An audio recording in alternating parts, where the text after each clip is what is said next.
Amarana sady ny loha hevitra fito izay niarahantsika teto nandritra ny herinandro isika ary maneho fakasitrahana anao izay nanaraka tsy tapaka ity fandaharana ity ny tenako ary amporisihako ianao tsy hiala fa anaraka mandrakariva ireo fandaharana izay atolotra ho anao amin'ny fotoana ny fampahirezana tahaka izao.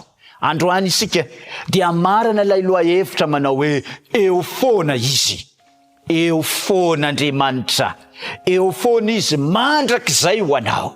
Ary ho faranantsika amin'izany ny tenin'Andriamanitra meloha izany dia hivavaka isika. Andriamanitra raha io misaotra anao fa teo foana tokoa ianao, eo foana tokoa ianao. Enina dia nandritra izay herinandro izay azy dia tsapanay fa teo foana ianao. Andray ny teny fampahirezana ary izahay iriko Tompo raha nampy anaindray ianao atakatra ny tianao ambara aminay amin'ity fotoana ity amin'ny anaran'i Jesosy. Amen. Eo foana izy mandrakizay, na hoe eo foana izy isan'andro amin'ny Romanina toko 5. Romanina toko 5 dia ny andininy 5:30 sy ny 7:30.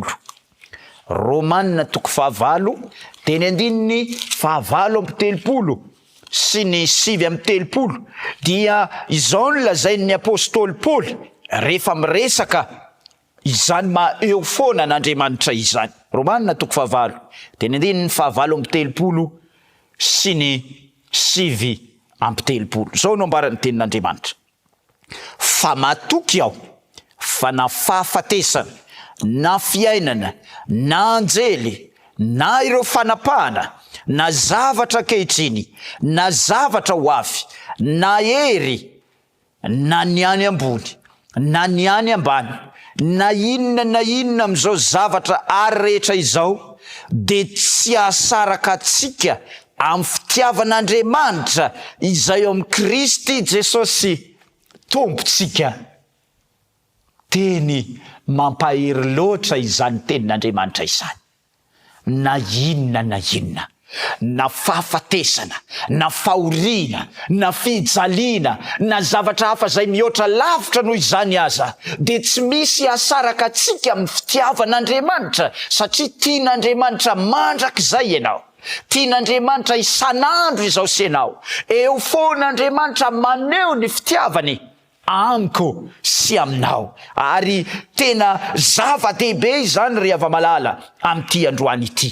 Ao amin'ny Salamo 4:30 teny andininy voalohany dia izao no ambaran'ny tenin'Andriamanitra. Salamo 4:30 teny andininy voalohany dia hozy izy hoe: miderany Jehova fa tsara izy, fa mandrakizay ny famondrampony. Mba tsapanao ve zany? Ity teny ity dia vakina any am-piangonana rehefa hanao fiderana isika, fa mba tsapatsika ve fa ity famondrampon'Andriamanitra ity? Na dia fa diso lalana aza isika, na dia fa mieritreritra iza isika indraindray hoe toa efa manalavitra n'Andriamanitra.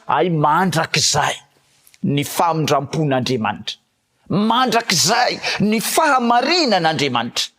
Ary mety hisy fotoana ho tsaratsara ny fiainantsika, mety hisy fotoana hisy vanim-potoana maizina koa ny fiainantsika, tadidio. Fa amin'izany fotoana izany mety hiova ny fiainana, hiova ny toetry ny fon'olombelona, fa ny fitiavan'Andriamanitra dia tsy miova izany, ary tsy miemotra Andriamanitra, tsy mifarana eo ny tantara, fa eo foana izy mandrakizay ho ahy soanao. Ao amin'ny Matio 8:20 dia ny andininy 20 no amaranako tanteraka ity fampahirezana ity. Matio 8:20 dia ny andininy 20 dia milaza izany izy. Ery amin'ny andininy 20 ery dia hozy izy hoe: sady mampianatra azy hitandrina izay rehetra nandidiko anareo, ary indro izao momba anareo mandrakariva ambara-pahatonga ny fahataperany izao tontolo izao. tena marina ny tenin'Andriamanitra. Eo foana ho anao Andriamanitra, eo foana ny famindrampon'Andriamanitra, eo foana ny fitiavan'Andriamanitra. Mandrakizay ry hava malala izay nanaraka ity fandarana ity, ho fitiniko aminao ary ireo loha hevitra 7 izay nodiniana teto nandritra ny herinandro. Eo foan'Andriamanitra amin'ny fiandohana, amin'ny atsarotra, amin'ny fahaverezana sy ny fahitana, amin'ny fahanginana sy ny faniriana, amin'ny fiakaran'ny fo sy ny mety ho fianjerany ihany koa. Tsy mandalo, tsy mandao ary tsy miova Andriamanitra. Rehefa very hevitra ianao, eo foan'Andriamanitra. Rehefa mangina ny vavaka, eo foan'Andriamanitra. Ary rehefa mitady faniriana sy fanantenana ianao, eo foan'Andriamanitra. Ary rehefa manomboka mandalo, rehefa manomboka mifara, rehefa manomboka very hevitra ianao amin'ny toe-javatra maro samihafa, dia eo foan'Andriamanitra ary mandrakizay ny fitiavany anao.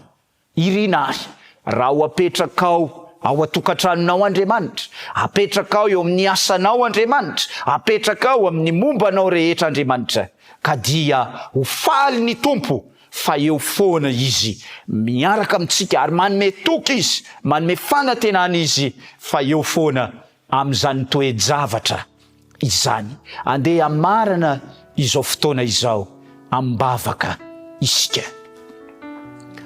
Andriamanitra raio, misaotra anao izahay fa teto ianao, niaraka taminay teto ianao, nanampy anay teto ianao, ary irinay Tompo raha hijery isanandro ny fiainanay ianao.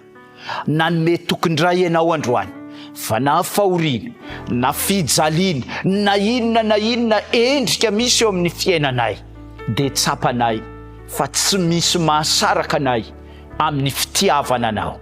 Ho tanteraka eo amin'ny fiainanay izany, ho tanteraka eo amin'ny ankonanay izany, ho tanteraka eo amin'ny momba ny tsiraray avy izany.